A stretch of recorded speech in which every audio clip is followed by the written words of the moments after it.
மகாநதி அடுத்த வர எபிசோடில் பார்த்தீங்க அப்படின்னா, அந்த குடும்பம் பார்த்தீங்க அப்படின்னா, நாங்களும் வீட்டுக்குள்ளே வரோம், இங்கேயே ஸ்டே பண்ணுறோம் அப்படின்னு சொல்லியிருப்பாங்க.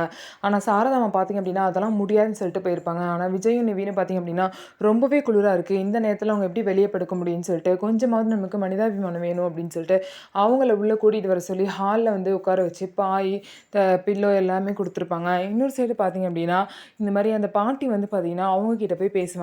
அவங்க என்ன சொல்லுவாங்க அப்படின்னா, நீங்கள் என்னை மருமகளாக ஏற்றுக்கலாட்டியும் பரவாயில்ல, இவங்களாம் உங்க பையனோட பிள்ளைங்க தானே, இவங்க மேல கூட உங்களுக்கு அக்கறை இல்லையா அப்படின்னு சொல்லிட்டு கேட்பாங்க. உடனே பார்த்தீங்கன்னா, அந்த பாட்டி வந்து அவங்க பேத்தி கையெல்லாம் பிடிச்சி பேசுவாங்க. அவங்க பேசினத சாரதாம்மா கேட்டுட்டு வீட்ல போய் எல்லார்கிட்டயும் அந்த குடும்பத்தோட போய் உறவாடிட்டு இருக்காங்க.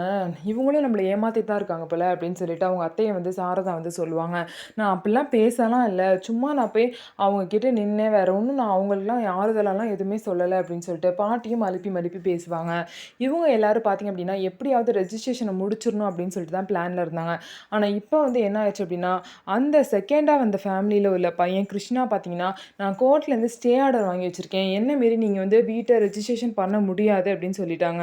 ஸோ என்ன மீறி நீங்க எதுவுமே பண்ண முடியாதுன்னு சொல்லிட்டு அந்த பையன் சொல்லிட்டாங்க. அதனால இந்த பிரச்சனைய முடிக்கணும் அப்டின்னா, இப்போதைக்கு இங்க நம்ம இந்த பிரச்சனைய பத்தி பேச பேச மேலும் மேலும் அவங்களும் இன்னும் பிரச்சனை பண்ண தான் பார்ப்பாங்க. அதனால இப்போதைக்கு நம்ம இந்த ஊர்ல இருந்து விட்டு கிளம்புறது தான் பெஸ்ட் அப்டின்னு சொல்லிட்டு விஜய் காவேரி கிட்ட சொல்லிட்டு இருக்காங்க. ஸோ என்ன ஆகப்போகுது? இவங்க வீட்ட பூட்டிட்டு கிளம்பிருவாங்களா? அவங்க வீட்ட பூட்டுறதுக்கு விடுவாங்களா? அப்படின்னு சொல்லிட்டு வெயிட் பண்ணி பார்ப்போம். நம்ம வீடியோ உங்களுக்கு பிடிச்சிருந்தா, நம்ம வீடியோவ லைக் பண்ணிக்கோங்க. மறக்காம நம்மளோட சேனல சப்ஸ்கிரைப் பண்ணிட்டு பாருங்க.